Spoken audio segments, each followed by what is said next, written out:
go to my guest. I'm joined with a good fan favorite, the man himself, Dan Kovalik. Dan Kovalik is an American human rights, labor rights lawyer, and political activist. He previously taught international human rights at the University of Pittsburgh School of Law, and a good friend of the show. How you doing, Dan? You doing okay, man?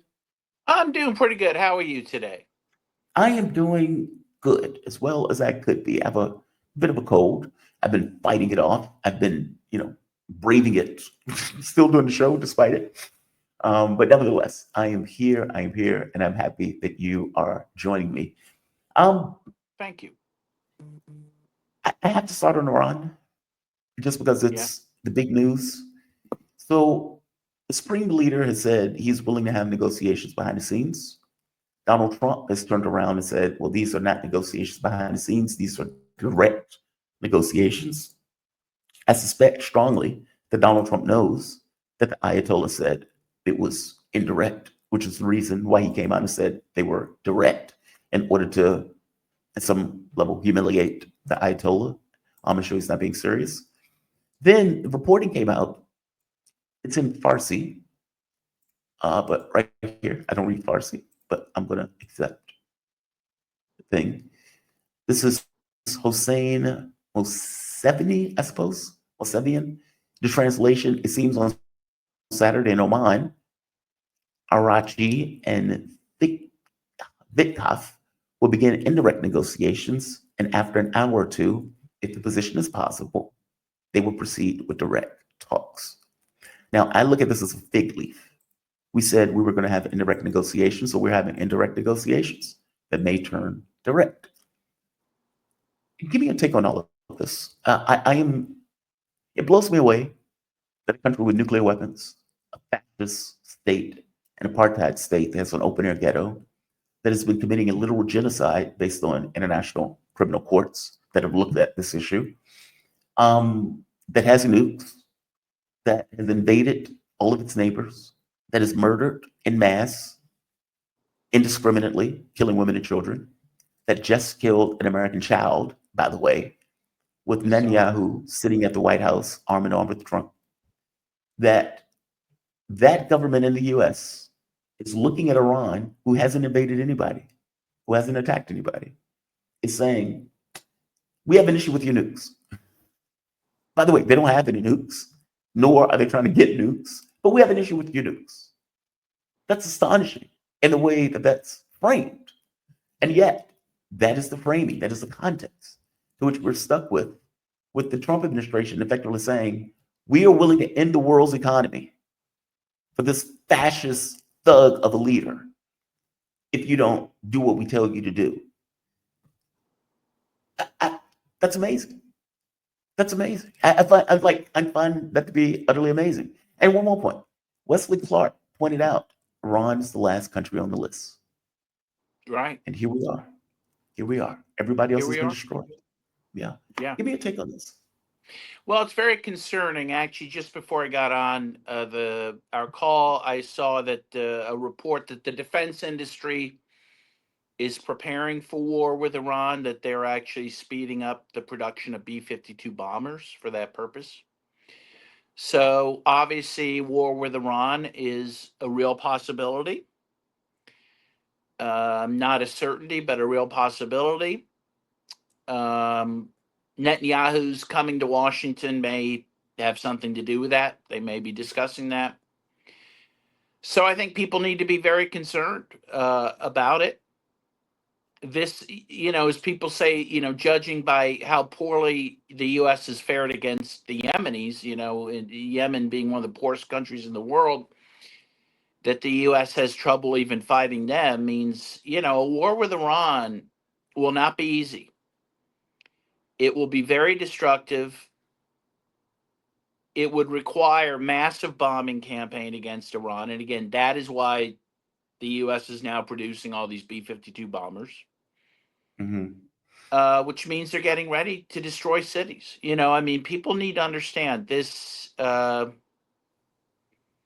This is a terrible thing that's being considered, and it will take a lot of blood and treasure from the United States as well. So Trump, the alleged peace candidate, I guess, isn't so peaceful. I think we're finding. That's an understatement. I mean, my take was always Trump was amoral to the truth. He can look you in the eye and tell you it's raining and it's a bright sunny day, and he would have no compunction about it in the least. You just pop his suit, walk away, no issue. Um, and just to back you up on this was Trump. And keep in mind, Netanyahu has wanted this 30 years. Oh This has yes, been yes. their this has been Israel's take. Go after Iran. Go after Iran. They're gonna get a bomb. They're gonna get a bomb. Go after Iran. While all the while Israel is sitting there with a nuclear arsenal, uninspected, unrestricted. Everybody knows, but nobody says. It's astonishing. This was them two at the White House, two effectively murderers.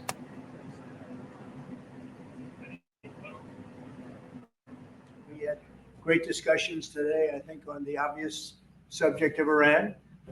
We're having direct talks with Iran, and they've started. It'll go on Saturday. We have a very big meeting, and we'll see what can happen. And I think everybody agrees that doing a deal would be preferable to doing the obvious. And the obvious is not something that I want to be involved with, or frankly, that Israel wants to be involved with if they can avoid it. So we're going to see if we can avoid it. But it's getting to be very dangerous territory. And hopefully those talks will be successful. And I think it would be in Iran's best interest if they are successful. We hope that's going to happen. A big problem that we've done, I think I'll ask Pete to maybe talk about it for a second, because a lot of people are asking the Houthis. We've been. All right. So this is effectively him sitting side by side with a genocidal maniac saying, we're going to have direct talks with Iran. If those talks don't go well, we will destroy Iran. That is his argument, right? So those aren't negotiations. That's effectively a mob saying, that's a nice building you got there. Be ashamed if anything happened to it. Maybe we should have talks about it. They're like, well, I don't want to talk to you about my building. Okay. I'm just saying it's a shame if anything happens to it. And then the building blows up. Right? This is like the Joe Biden thing, right? Where he's talking about Nord Stream. And it was like, well, if the Russians go in, we'll stop it. And then it blows up. And the US is like, who could have done that? How did that happen? How on earth could that have taken place? It's that. But you're talking about that in relation to a country that, by our own assessment, 2025, does not have nukes, it's not trying to get nukes. That's amazing. I strongly suspect that what Trump wants is the ballistic missiles program that basically give up your sovereignty and any notion of being a state. Because if a state can't defend its population, then it's not a state. Give me your thoughts. Yeah. Well, and of course, look at what's been done to Syria. Syria's been destroyed. And Syria was seen, in those 7 countries that Wesley Clark talked about the U.S. wanting to take out. I think it was always assumed Syria would have to be taken out before Iran, and that's now happened. And within Syria, which is this ancient country, many antiquities and ancient churches have been destroyed. In Iran, that would be the fate awaiting them too. I was in Iran in 2017, and that's something that occurred to me. As I was going around, I went to the town of Isfahan, which is an ancient town. Yeah. It's incredible, to see these ancient ruins and ancient Zoroastrian ruins and ancient churches and ancient mosques in this ancient square. And I realized, if the U.S. attacks Iran, these things will be gone, just like they're gone in Iraq, just like they're gone in Gaza, just like many are gone in Syria, many are gone now in Lebanon. This is a demolition campaign. Mm-hmm. And as you say, like, what threat does Iran pose? Let's look at the facts. Israel has continued to attack Iran. They've murdered a number of nuclear scientists. They killed the chief Hamas negotiator in Iran. Forgot about that one. Yeah, they've targeted various sites in Iran, And Iran, engaged in 2 retaliations that were fairly benign. I'm not sure anyone died in those. And it promised a third that it never carried through. Remember that. It promised a third retaliation, and it decided not to do that. Why? Because it's actually a pretty responsible state. And both of its supreme leaders, the first one, the Ayatollah Khomeini, and now this one, Ayatollah Khamenei, both have issued fatwas, religious decrees against having nuclear weapons, against developing or having nuclear weapons, that this is actually contrary to the teachings of Islam. Okay. So what threat do they pose, really? And my answer, of course, is none. They're not a threat. They will defend themselves if attacked, which they have every right to do, but they are not an offensive threat. So it's very concerning. Again, I mean, that we're on the verge of a war with this major power. Meanwhile, there were protests over the weekend. It should be said, I was at the Palestinian protest in Washington on Saturday. Yeah. So there were anti-war protests around the country, protesting the war in Palestine, in Gaza specifically. But the bigger protests were these hands-off protests, which is the number of people like Max Blumenthal and Co. Pinka pointed out were essentially pro-war, right? One of the things they wanted hands off from was NATO, for example. Mm-hmm. So Trump is threatening war, and you have liberals out there upset that he's not engaged in more war, which is absolutely bizarre. But that's where we're at. That's where we're at in this world. And just to give people context, this is the Wesley Clark clip that all of us are talking about. I would imagine most of our audience have seen it, just in case people haven't. About 10 days after 9/11, I went through the Pentagon and I saw Secretary Rumsfeld and Deputy Secretary Wolfowitz. I went downstairs just to say hello to some of the people on the Joint Staff who used to work for me. And one of the generals called me in. He said, "Sir, you got to come in. You got to come in and talk to me a second." I said, "Well, you're too busy." He said, No. He says, "We've made the decision. We're going to war with Iraq." This was on or about the 20th of September. I said, "We're going to war with Iraq. Why?" He said, "I don't know." He said, "I guess they don't know what else to do." So I said, "Well, did they find some information connecting Saddam to Al Qaeda?" He said, No. He says, "There's nothing new that way. They just made the decision to go to war with Iraq." He said, "I guess it's like we don't know what to do about terrorists, but we've got a good military and we can take down governments." And he said, "I guess if the only tool you have is a hammer, every problem has to look like a nail." So I came back to see him a few weeks later, and by that time we were bombing in Afghanistan. I said, "Are we still going to war with Iraq?" And he said, "Oh, it's worse than that." He said, he reached over on his desk, he picked up a piece of paper. He said, I just got this down from upstairs," meaning the Secretary of Defense's office today. And he said, "This is a memo that describes how we're going to take out 7 countries in 5 years, starting with Iraq and then Syria, Lebanon, Libya, Somalia, Sudan, and finishing off Iran."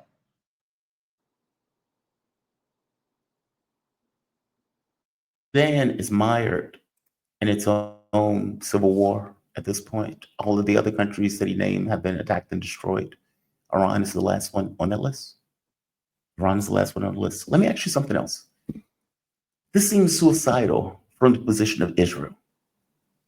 If Iran is attacked, does it really believe that Iran wouldn't retaliate directly against Israel, where they have no F to give at that point? Meaning our strength is gone. You're trying to destroy the integrity of our state.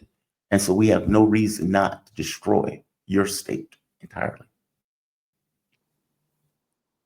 Well, that's certainly a risk, but that's why Israel needs the U.S. to be involved. Israel would never do this on its own, right? For the reason you say, because Iran might use overwhelming force to defend itself, right? And so the idea, I think, is that Israel would get the U.S. to use overwhelming force against Iran. First, it would have to be more or less a preemptive strike.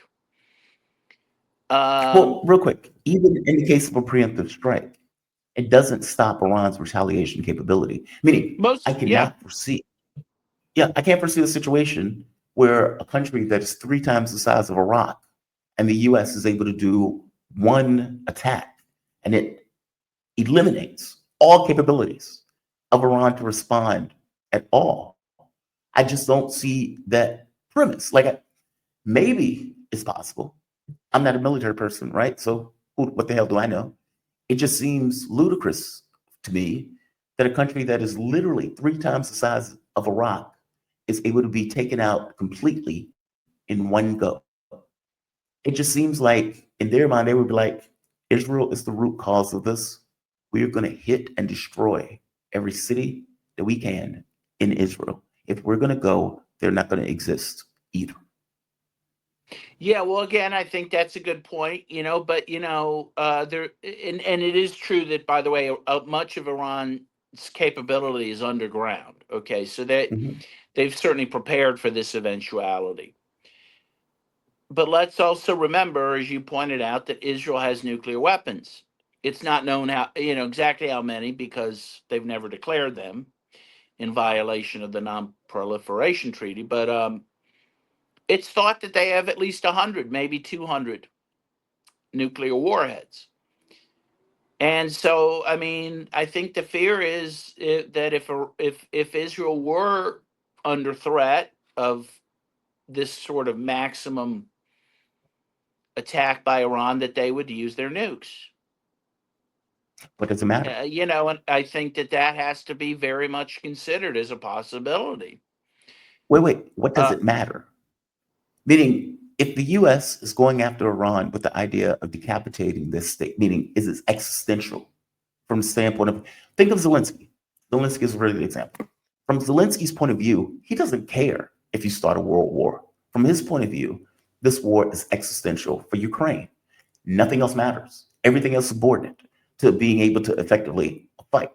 And if Ukraine goes down, what does he care about the rest of the world? That is his point of view. Think of Syria is another really good example where they were using chemical weapons and that type of stuff. And from the standpoint of the terrorists and the jihadists who were losing in that situation, in their minds, this is existential for us, so we don't care about anything else. Everything else is subordinate to the integrity of the state. Why wouldn't Iran think differently?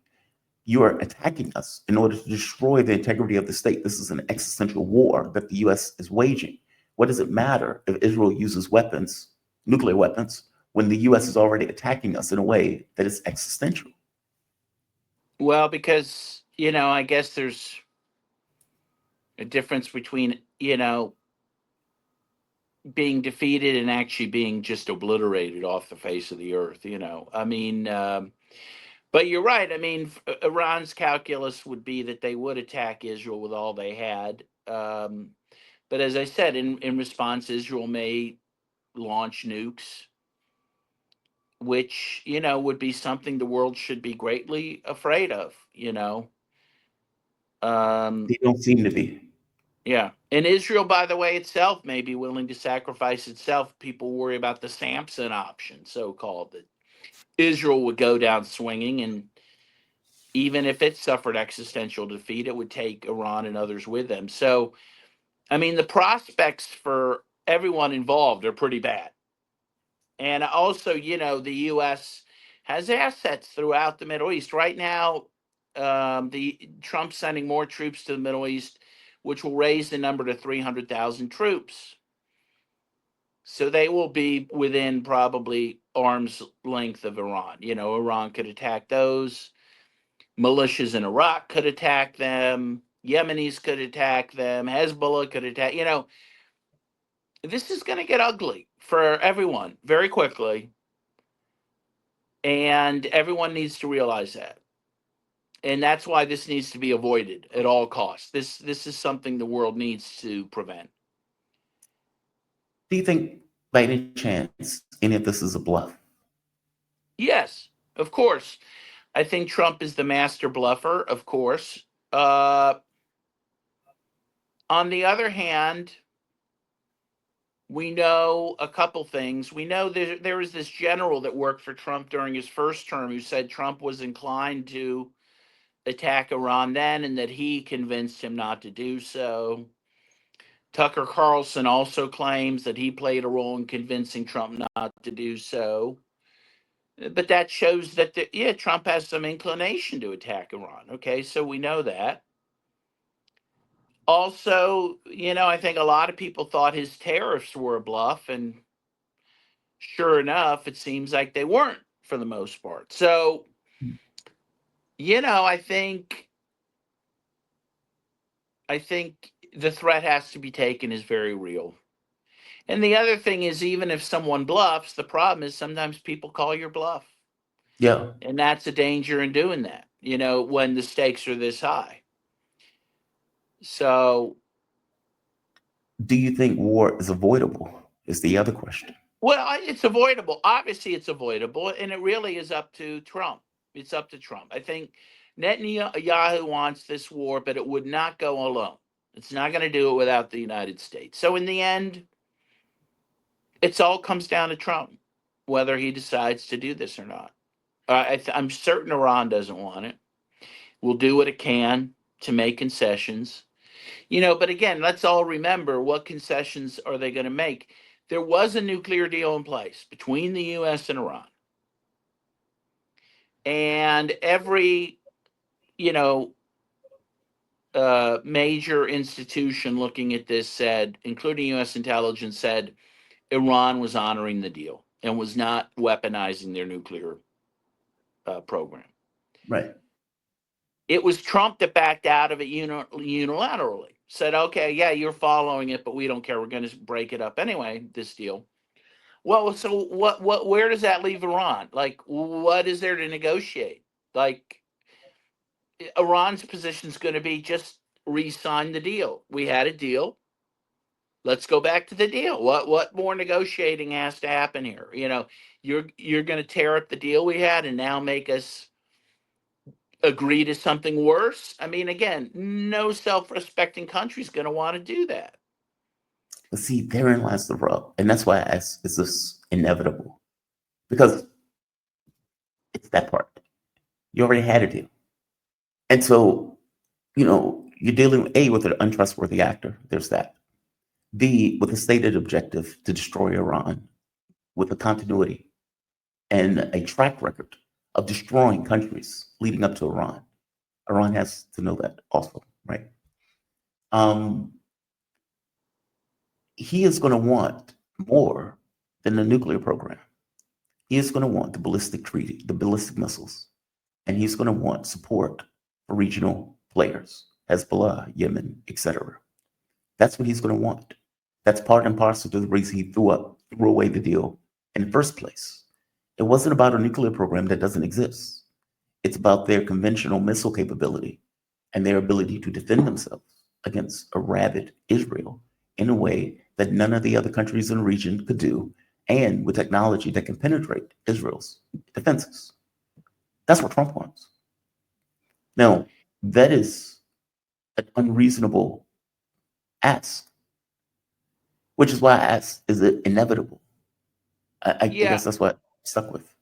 Yeah, I don't think so. I mean, look, maybe the hopeful thing would be a grand bargain, which, by the way, Iran offered a grand bargain after 9/11. They told the U.S., they faxed a fax to the White House saying they were willing to negotiate everything, including support for Hezbollah, and to make a grand bargain, a grand peace deal in the Middle East. Maybe that's something that could come out of this. Maybe that type of grand bargain that could include also Palestinian rights, maybe that could come out of this. Again, that may be wishful thinking, but, that's always a possibility, which I guess means to say war is therefore not inevitable. There are many moving parts here. And when you have many moving parts, it seems to me things could be agreed to prevent this from happening. And I can only hope that that's the case. From your mouth to God's ears. From your mouth to God's ears. I bristle at the bullying. Oh, I bristle at it like nobody's Yeah, no, business. it's a terrible thing. I mean, and again, this brinksmanship is dangerous because you don't know where it'll lead. Um, you don't put the world on a deadline. Um, actually, the Rolling Stones have a song about that. It was in response to the first Iraq War. They were the only band that had a song opposing the Gulf War of 1990 to Really? 91. Yeah. Um, Don't put the world anyway, in debt. kind of funny thing. But so I'm quoting that song. You don't put the Yeah. world on a deadline. Um, so it's dangerous. But again, I think, we have to depend on the Iranians to be the grown up in the room, to hopefully find a way out of this. It's clear they are, again, that they didn't do the third retaliation they promised, that, they seem to have pulled in their horns quite a bit, in truth, Mhm. to try to avoid this. So I do hope it can be avoided. And I do think, the U.S. economy may dictate some of this too. I mean, our economic woes may pressure Trump not to go through with this, who knows? Who knows? But I mean, again, I hate to ever believe war's inevitable. I think there's a way out of this. Again, the actor that you worry about most is Israel, who seems completely unhinged and willing to do is proven it's willing to do Mhm. anything to anybody at any time. The fact they, tortured a guy who held an Academy Award in his hands not 2 weeks before, that they killed this American kid, as you say, is that they killed these emergency responders, assassinated them at close range and buried their, ambulances. They've proven they will do anything to anybody at any time, and they're the ones that need to be reined in. And it's up to Trump to do it. And all you can hope is that he's doing it, and that maybe he's telling, you can only hope that behind closed doors, he's taking Netanyahu to the woodshed. I don't know that that's happening, but again, you hope You so. mean after he pulls his chair out for him and scoots his chair in for him Right? and I welcomes hear him to you. the White House? Yeah. You never know.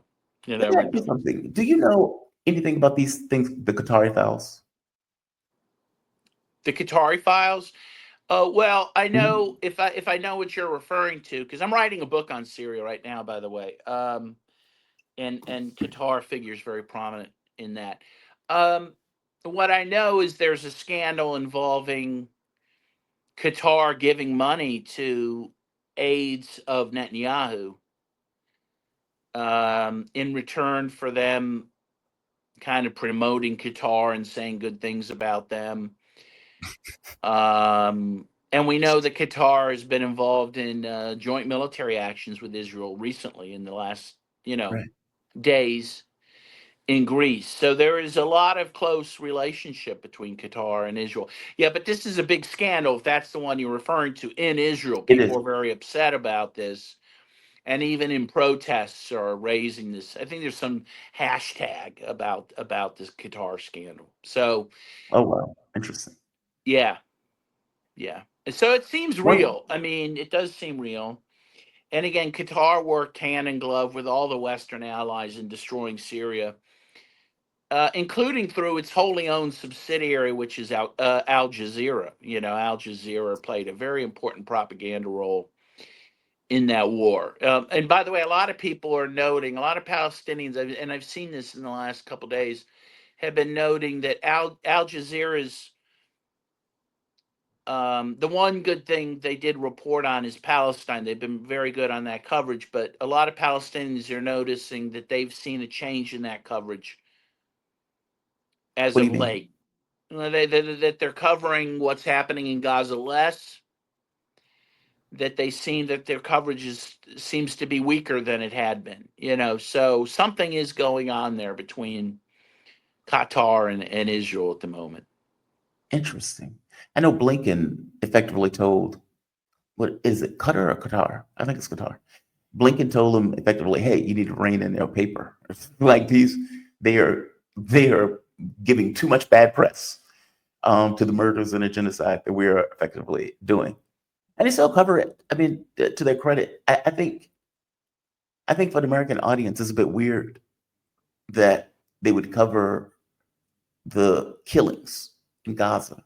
And then when it comes to Syria, they would give a propaganda campaign acting like the jihadists are somehow these reformers, liberators, these Well, liberating there's head a choppers. reason for that. There is actually a very easy explanation for that.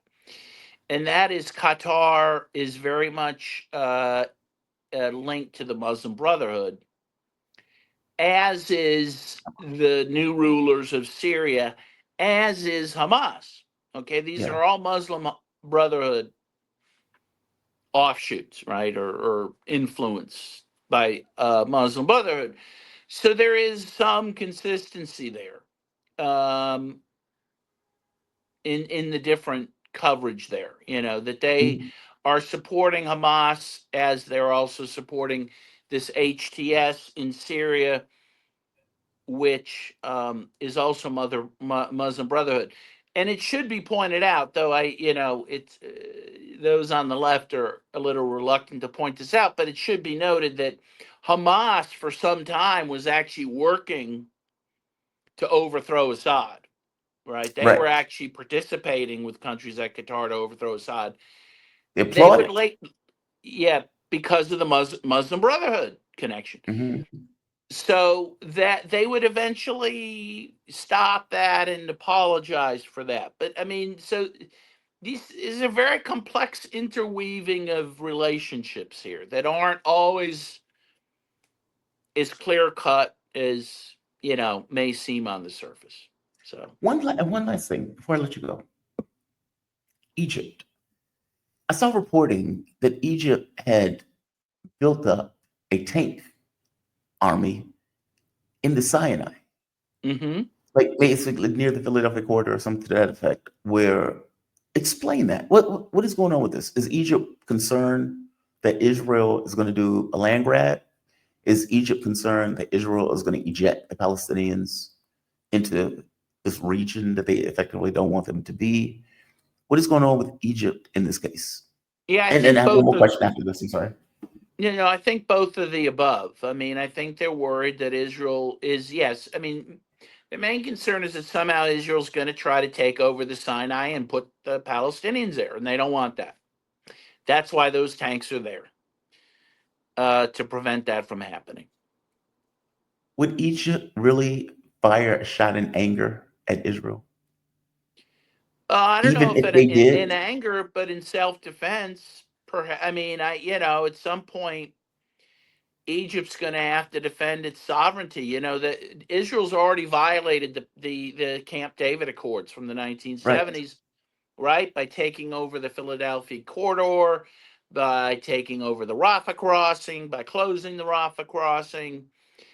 There is no peace. I mean, Egypt could interpret that to mean that the peace deal's broken and the peace deal's off. I mean, at some point, Egypt has to be Egypt and it has to defend its sovereignty and its self-respect.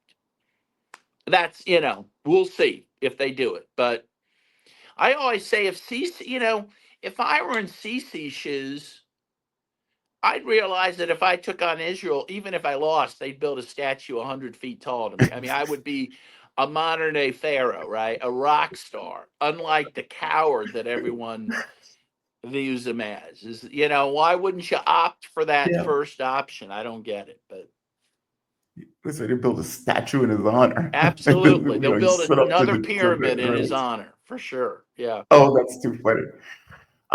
Yeah, he's building up those tanks. I suppose it's threatening. I have to be honest. After watching a genocide take place for the last several years, I'd be very skeptical if he did anything, even if they did. I'll take that Yeah. land or invade the land, but I don't know. Who knows? One last question. I'm fascinated with what's happening in Turkey. I'm sorry, in Syria. Turkey and Israel both invaded.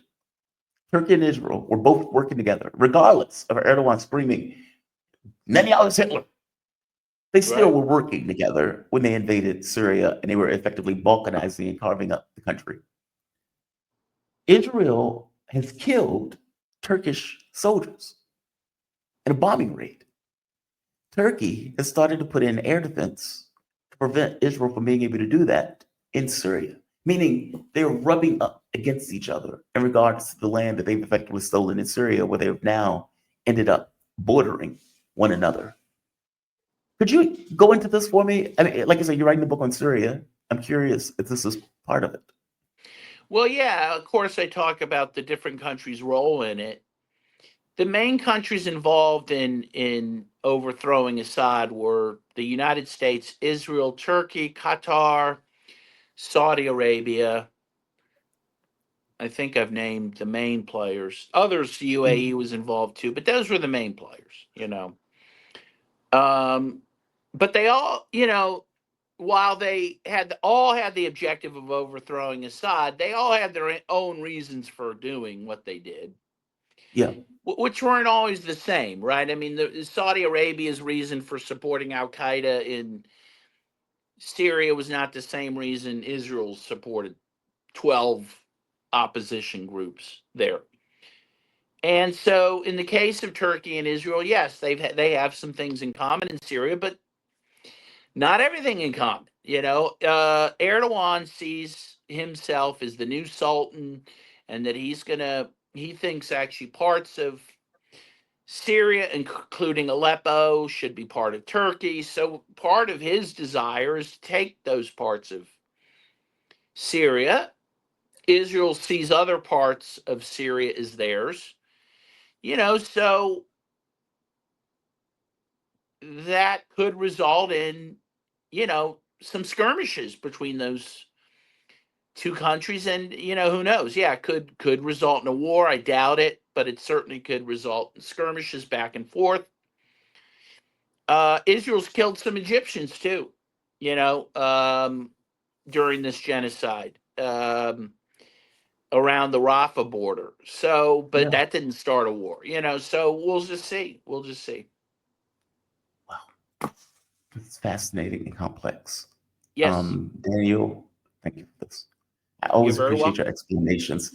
Like, I know this stuff is dark. I know this, like, we talked about wars, people getting killed, left and right. At some point, we'll be able to talk about something nice, hopefully. Oh, I know. Somebody asked me once before, what is your favorite Star Trek series? I know you're a big Trekkie. Favorite series. And I'll let you go I'm on this old one. school. I'm old school. I like the original one with Bill Shatner and Leonard Nimoy, and that's that's what I grew up on. You know, William Shatner, the coolest white man on the planet. yeah, 90 years Coolest old white and man. still going. Actually, he has a good album too, a very good album. You know, I know he did some kind of cheesy stuff, but he has a really good album that I still listen to once in a while of music. You'd be Rocket surprised. Man. Oh, the No, Rocket Man beyond, thing no, it is was a after trip to that. me. Yeah, Joe Oh, after Jackson Rocket Man, he produced made an it. album. Yeah, really good stuff. I'll send it to you. I'm going to send you a link on Spotify. You will Please not do. be And I tell disappointed. I you, promise. one of my favorite episodes of Star Trek. Do you remember when they had the hippies on Star Trek? They went through their hippie era, and Oh yeah, yeah, Spock yeah. was I do. Yeah, playing. sure. Oh, it is one of my favorite episodes. And It's really Spock good. was Yeah. getting down. Yeah, it's so good. Daniel Kovalik, my man, American human rights lawyer, labor rights lawyer, and political activist. He previously taught at international human rights at the University of Pittsburgh Law School of Law. Daniel, thank you for this. By the way, where can people find you? I'm on Twitter at Daniel M. Kovalik. And my newest book that's out right now is The Case for Palestine, Why It Matters, Why You Should Care. Be great if people picked it up. It's gotten great reviews. You can get it on Amazon or at my publisher at skyhorsepublishing.com. Check him out. Man is awesome. You have a good one, Daniel. Be You safe, too. man. Thank you. Thank you. Take care. Bye-bye. Bye-bye. All right. Shout out to Daniel. Deeply appreciate him coming on to the show. The man is awesome. If you're interested in his book, definitely check him out. Definitely pick it up.